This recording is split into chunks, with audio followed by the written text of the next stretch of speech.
అందరికీ నమస్కారం. ఈరోజు మనం ఒక అద్భుతమైన, ఒక రకంగా చెప్పాలంటే ఒక రహస్య భాష గురించి తెలుసుకోబోతున్నాం. అదే హిందూ ప్రతిమాశాస్త్రం. మనం గుడిలో చూసే దేవతామూర్తులు, పటాల్లో కనిపించే రూపాలు, ఇవి కేవలం అందమైన కళాఖండాలు మాత్రమే కాదనమాట.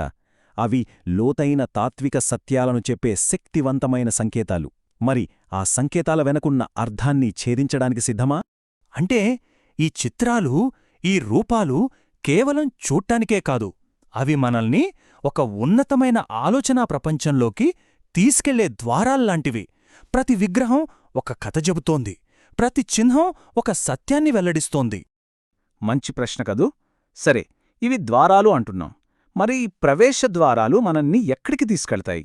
ఈ సంకేతాల వెనక దాగి ఉన్న అసలు రహస్యం ఏంటి? పదండి, కలిసి తెలుసుకుందాం. ఈ దృశ్యభాషను మనం అర్థం చేసుకోవాలి అంటే మొట్టమొదటగా ఒక చాలా కీలకమైన తేడాను గమనించాలి. మనం రోజూ వాడే పదాల్లోనే కొన్నిసార్లు పెద్ద పొరపాట్లు దొల్లుతుంటాయి. ఆ తేడా ఏంటో ఇప్పుడు చూద్దాం. ఈ మొత్తం అధ్యయనాన్ని అధికారికంగా ప్రతిమాశాస్త్రం లేదా ఇంగ్లీష్లో ఐకనాలజీ అంటారు. మనం ఛేదించాలనుకుంటున్న ఆ రహస్యానికి తాళంచెవి ఇదే అనమాట. ఇది కేవలం చిత్రాలను చూడటం కాదు, వాటి భాషను చదవటం. ఇక్కడే ఆ ముఖ్యమైన తేడా ఉంది. చాలామంది ఐడల్ వర్షిప్ అంటుంటారు, కానీ అది సరైన పదం కాదు. ఐడల్ అనే పదానికొక నెగటివ్ అర్థముంది. సరైన పదం ఐకాన్, లేదా మన తెలుగులో ప్రతిమ.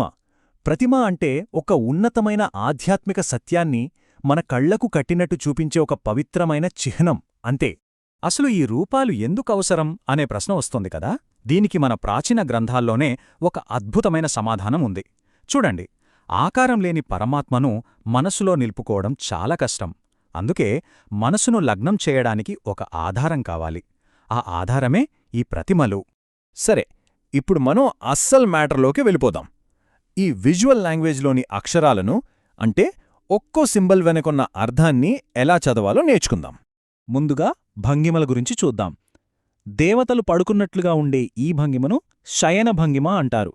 ఇది దైవం యొక్క అత్యంత నిగూఢమైన స్థితి.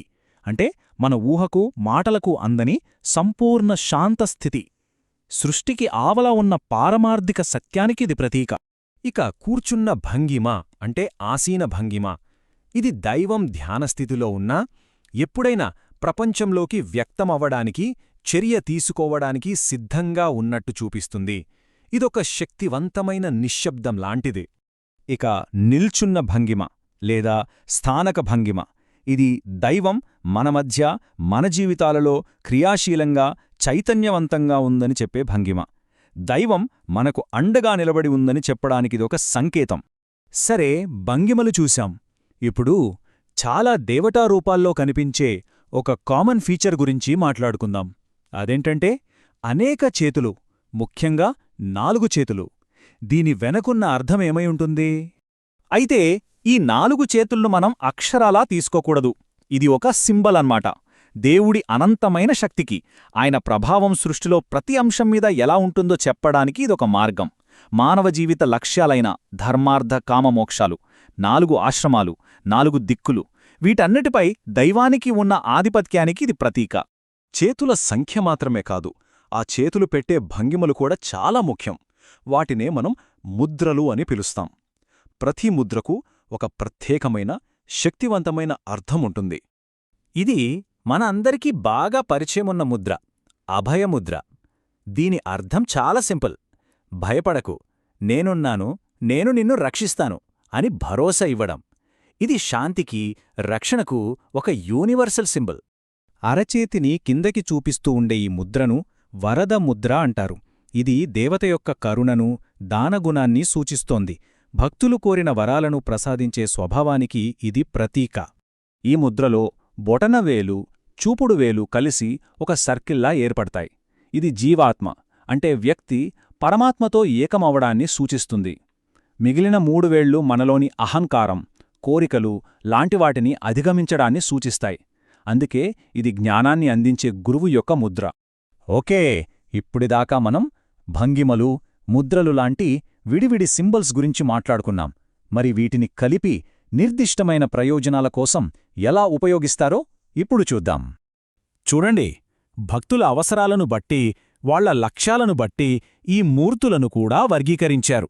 ఉదాహరణకు, యోగ సాధన, ఆత్మ నియంత్రణ కోసం యోగమూర్తిని, సంతోషం, సంపదల కోసం భోగమూర్తిని, శక్తి, విజయం కోసం వీరమూర్తిని, ఇంకా శత్రువుల నుండి రక్షణ కోసం ఉగ్రమూర్తిని పూజిస్తారు. ఇక ప్రాక్టికల్గా చూస్తే ఆలయంలో 2 రకాల ప్రతిమలుంటాయి. గర్భగుడిలో స్థిరంగా ఉండే ప్రధాన ప్రతిమను మూల విగ్రహం అంటారు. అదే పండుగలు, ఊరేగింపుల కోసం బయటకు తీసుకువచ్చే చిన్న ప్రతిమను ఉత్సవ విగ్రహం అంటారు. సరే, ఇదంతా బాగుంది. ఇప్పుడు మనం చివరి, అత్యంత కీలకమైన ప్రశ్నకు వస్తున్నాం. ఒక రాయి లేదా ఒక లోహంతో చేసిన ప్రతిమ కేవలం ఒక వస్తువుగా కాకుండా దైవంగా ఎలా మారుతుంది?